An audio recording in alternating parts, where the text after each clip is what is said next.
I was not shocked. Unlike you, I was not shocked. The only thought I had was why would he trade AD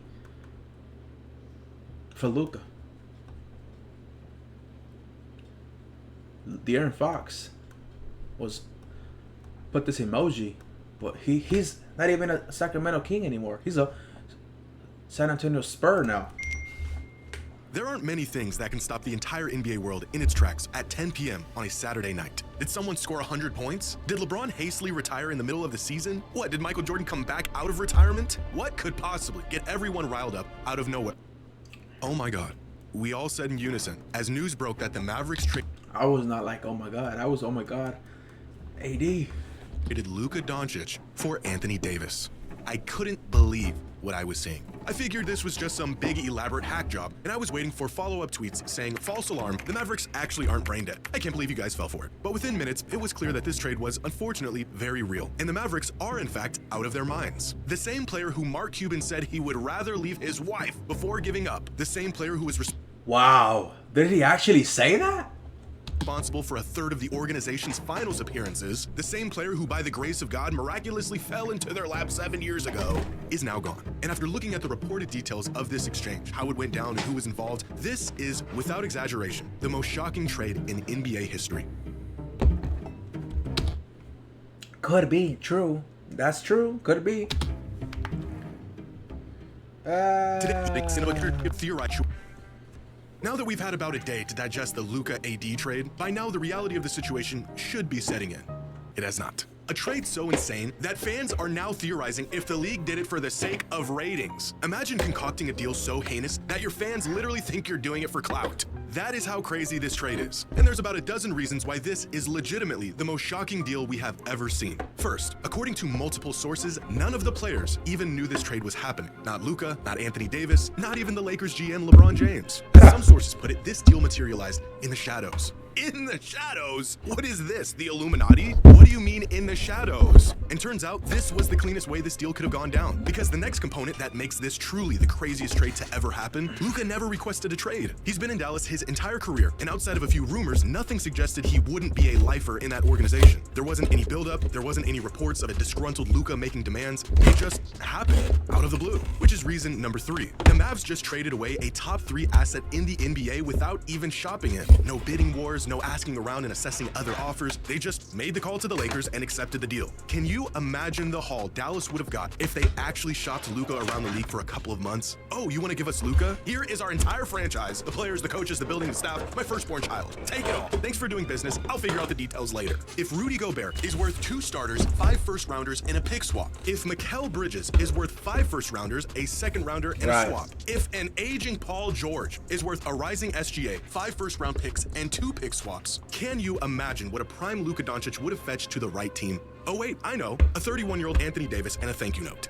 It makes no sense. Right. And that brings up reason number 4. The Mavericks were just in the finals last year. We've seen players sign with other teams after a finals run. We've seen players demand trades after a great season. But we have never seen a team willingly cough up a megastar after being just 3 games away from winning a championship. It's unthinkable. Because reason number 5, it's Luka freaking Doncic. You do not trade Luka Doncic. If you were to rank players in the NBA on their trade value, starting with the players who are the most untouchable, non-negotiable, hang up the phone, and down from there, Luka is probably 3rd or 4th on that list. The only 2 players definitively ahead of him are Wemby and Jokic. Now just try to wrap your head around the deal a team would have to offer in exchange for Nikola Jokic, or what the Bucks would get in return for Giannis. Here's a hint, there isn't one, because they would never trade them away. The deal doesn't exist. Tim McMahon of ESPN reported that Dallas had 2 major concerns in regards of Luka's future with the franchise. The first one being his massive $345 million 5-year extension, which he would have been eligible for this summer, and the second concern being his health and conditioning. In other words, the man was out of shape. So let me get this straight. The Dallas Mavericks just traded away the best player of a generation, the future of their franchise, and the man that just got them to the finals on one leg because he put on a few pounds. For f***'s sake, Zion Williamson ate his way into load management, and he has spent Yes. Facts. That's facts. the last 6 seasons in and out of rehab, and the Pelicans are still sticking by him. Now, Zion didn't deserve that stray. Seems like a nice guy. I wish him the best. Rah. But you get the point. We are now over a decade into the process, and the Sixers have yet to move on from Embiid. I think they should move on, bro. I think they should move on. I think he should go to a team like, dude. What if he goes to a team like the Spurs or even the Lakers? It's one thing for a franchise player to want out, to sign with another team if they aren't happy and the opportunity presents itself. But for a franchise to pull the trigger and get rid of a megastar in his prime because of constant conditioning issues is criminal. There's really no precedent or great comparison for a trade like this. Because in the past, even when teams did trade a superstar, there was context behind those trades that at least made it seem justifiable. Either the star was exiting their prime and the team was trying to salvage some value before they inevitably left, or despite how good the star was, the team wasn't finding much postseason success and wanted to go in a different direction. Or the star was bound to leave anyways, made it known, and the team had no leverage, so they were essentially forced into the trade. This deal between the Mavs and the Lakers has none of those elements involved. Luka didn't request a trade, he's 25 years old in his prime, and the Mavericks championship window just opened up. Now, as a Blazers fan, I am painfully aware of how hard it is to get your hands on a true franchise player. Painfully aware. In our team's entire 55-year existence, we've had 3. The first one got hurt, the second one was incredible, the potential third one got hurt, and the actual third one was also incredible. That's about one superstar every 20 years. What does the lackluster history of my team have to do with this trade? Well, because the Mavericks should know a thing or two about keeping their hands on a generational talent. Because in their franchise's history, they've only had 2 of them, Dirk Nowitzki and Luka Doncic. The first one spent his entire 21-year career in Dallas, facing ups and downs and winning arguably the heaviest and most challenging championship of our lifetime. And the second one, they traded away for AD in a box of scraps after just 6.5 seasons of a promising career. And as every fan of a non-major market team knows all too well, generational talents only come along once in a generation. The Mavericks aren't some hotspot for superstar talent. They don't get real chances to win it all often. Just 3 trips to the finals in 45 years. One of those trips at the hands of the guy who they just sent packing. They cannot afford to roll the dice and hope for greener pastures like some other teams can. You are not the Lakers. You get a player like Luka and you lock that man in and throw away the key. What are we doing? It could be another 20 years before a player of Luka's caliber puts on a Mavericks jersey. And the team traded him away because he was mildly out of shape.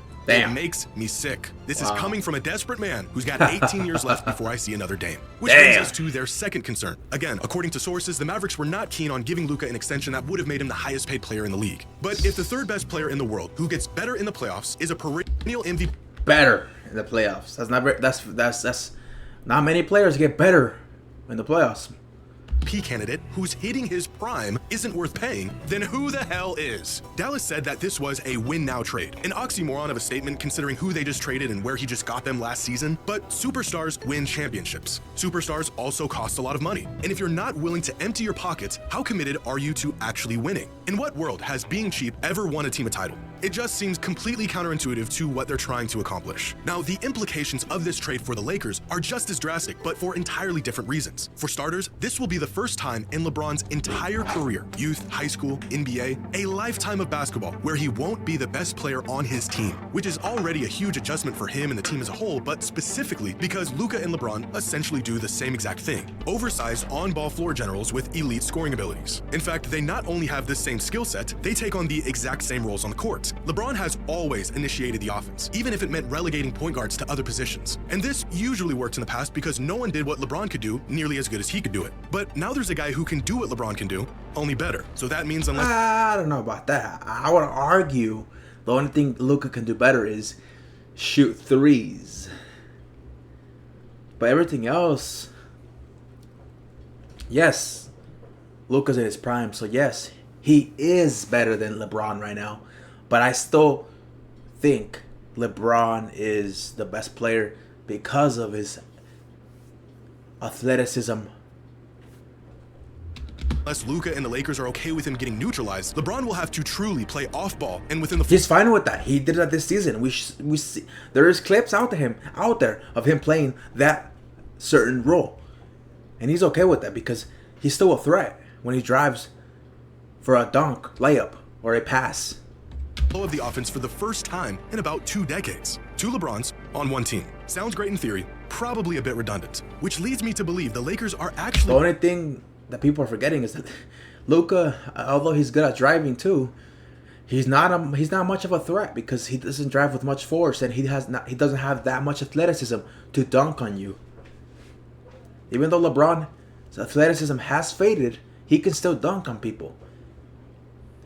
playing a longer game with this trade. Sources report that the Mavericks are the ones that approached LA with this trade. And despite the Lakers playing fairly well as of late, I think they knew their chances of winning another title with the LeBron-AD duo was getting slim. So with the option of trading away key pieces and tripling down on a 40-year-old LeBron to carry them to the promised land. I ain't gonna lie, looking at this, bro, this trade, it's such a huge gamble. It's like both teams are taking the biggest gamble of their lifetime. Or trade for a megastar that just showed up on their doorstep 5 minutes ago. They couldn't book AD's flight to Dallas quick enough, which makes me think this move was the first step into the post-LeBron era in Los Angeles. It is, but LeBron still has at least 2-3 more years, man. Or more, who knows? I don't think he's gonna retire in the next 2 years, man. I think he's gonna finish out his contract, and then he will see then. As we all know, LeBron will more than likely retire within a season or two, and the Lakers needed a I doubt that. Because his contract still has 2 years, I believe. new face for their franchise. And they just got it. Inexplicably, miraculously, in the most Lakers way imaginable. I always wondered what LeBron's final years would look like, how he would go out, who would be around him, but never in my wildest dreams did I imagine it would be playing second fiddle to Luka Doncic. I don't know about second fiddle, my friend. I don't know about second fiddle because you gotta remember that people still respect LeBron James. Luka Doncic still respects LeBron, I believe. I would hope so. And he idolized LeBron James growing up. Now he's his teammate. So he is going to defer to LeBron James at times. So this whole second fiddle, second option, it doesn't really apply to James because James can still be the number one option while deferring, making it seem like, look at this season. AD had most of the points, had most of the touches, had most of the shooting. But LeBron still impacted the game. Doncic in a Lakers jersey. All in all, it seems like the Mavericks won this trade, if you zoom way in and look at this in an 18-month window. But zoom out, and the Lakers are looking around asking themselves how they just pulled off a bank heist. With AD, the Mavericks lineup looks good, possibly a winning formula. But the Lakers got Luka Doncic, and in 20 years, fans will look back and wonder how one of the greatest players of all time in his prime was traded away on a random Saturday night. I was not shocked or surprised or stunned. Guys, don't forget to subscribe. It would mean the world to me. And don't forget to leave a like. It would push the video out to the algorithm. Peace.